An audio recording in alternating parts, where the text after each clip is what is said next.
Hello everybody, let's draw a more difficult Labubu for this one video.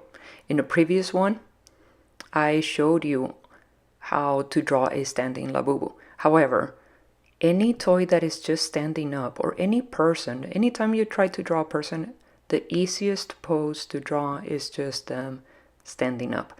But how can we achieve a different pose on a toy whenever we're drawing a toy, a plush toy, or a pet, any animal, any human? How do we draw different poses that other people will be able to understand? Not just something that we see in our minds, but that anybody will be able to understand. Like in this case, this Labubu is stretching out and doing a yoga pose. He or she even has their yoga mat right there at the bottom. We have to make sure that when we are drawing, anybody would be able to understand what the Labubu is doing. Right now I'm kind of analyzing what I should do, where I should start, and how big everything should be. You see me using my hands to measure, and I try to transpose it. I grab it, I copy the circle, and notice how I'm drawing very lightly because we're always drawing and moving things around. You saw me grabbing the direction that the ears are going in. It's not standing up, it's diagonal. And see how I'm going back to the head. Little by little, I can even grab my fingers and use it to measure the thickness of each of those ears. And it's more or less. It doesn't have to be an exact science. I'm just kind of guessing and estimating, measuring with my fingers. I'm trying to find out what's the next thing that I'm going to transfer. In this case, the face. I grabbed where the face was and I tried to place it at the center of that circle. The face looks like it's using up only half of the head. And because I'm copying directly from a toy that I have there on the table, it's easier for me to just kind of measure, and I'm copying the angles. I check where the lines start and I check where the lines end. And it should be more or less where I see it on the actual toy. In this case, I see that the forehead sticks out just a little bit. Don't exaggerate the lines much. But see, the line goes in and then it sticks out a bit more. It should be round at the bottom. That's what I'm trying to do. So where the face is, it doesn't look like the rest of the circle we drew for the head. You can also tell that the top of the head, where the forehead is, sticks out a little bit more. I think now I'm ready to start working on the body. You'll notice that the leg is pointing to the left, but it's also going up. I'm going to transfer, that's the tip of the foot. I grab it, and that's how high it should go on my paper as well. Right where I see it there on the paper, that's where I should end.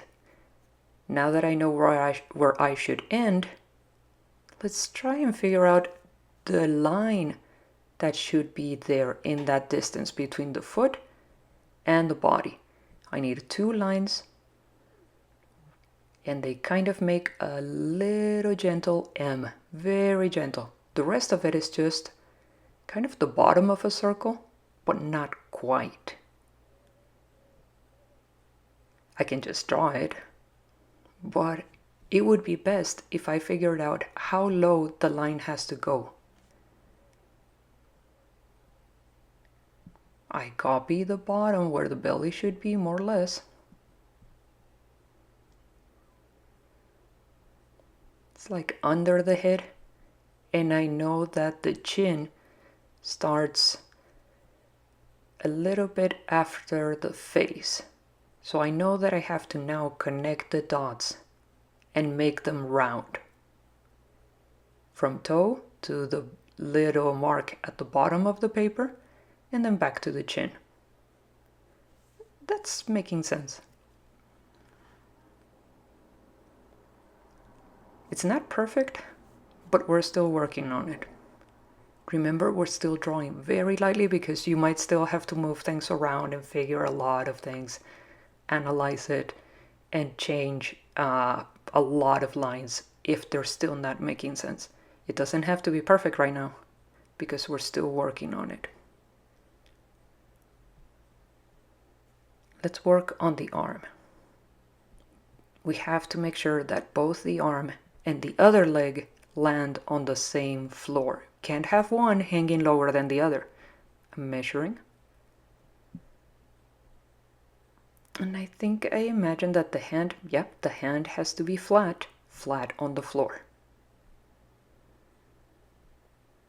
Remember, we are copying what we see, not what we think it should be.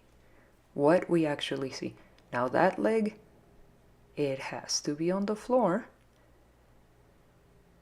So I imagine that it should end over there. That's where the knee and the rest of the leg should end. That second foot should also be about the same size of the first one that we drew. It doesn't have to be that special, but it kind of has to copy the same shape and the size of it.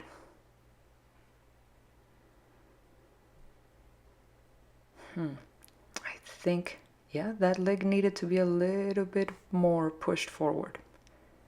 There's the foot. See, I didn't draw that many lines.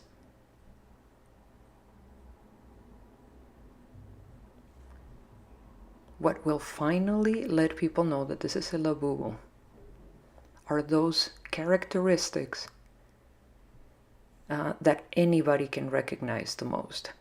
The teeth, the eyes, the ears, and where that fur ends. And of course the size of the body and how round and cute and cuddly it is. If your Labubu ended up being way too skinny, you already know you have to change it because skinny pointy things aren't really that cute and cuddly when it comes down to plush toys. We want round, we want cutesy, we want chubby. Now let's work on the eyes, or maybe the smile. I don't know yet. I think maybe the smile. That one's not so hard.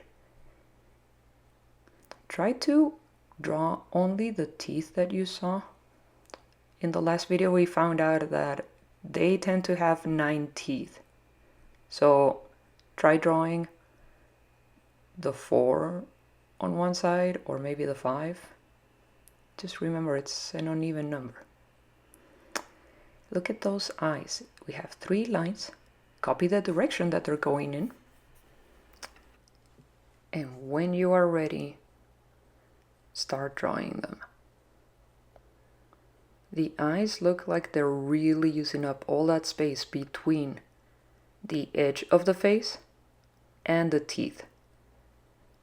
Make sure that it is very occupying that space, using it up, and you have very little space there towards the edges. There's that little drop of sweat, and I think I even see 3 to 4 teeth. Just don't think about it, don't overthink it. Remember, skinny teeth are going to be harder for you to color. So just make sure that you do end up with kind of bigger, rounder teeth. I think I added way too many, but that's fine. Now I only get to see a little bit of that arm, the second one. So that's the good news. I don't have to draw everything, only what I see. When I take away the toy, everything that I was copying from, and now you're left with the drawing looks even better than when we are doing a side-by-side comparison.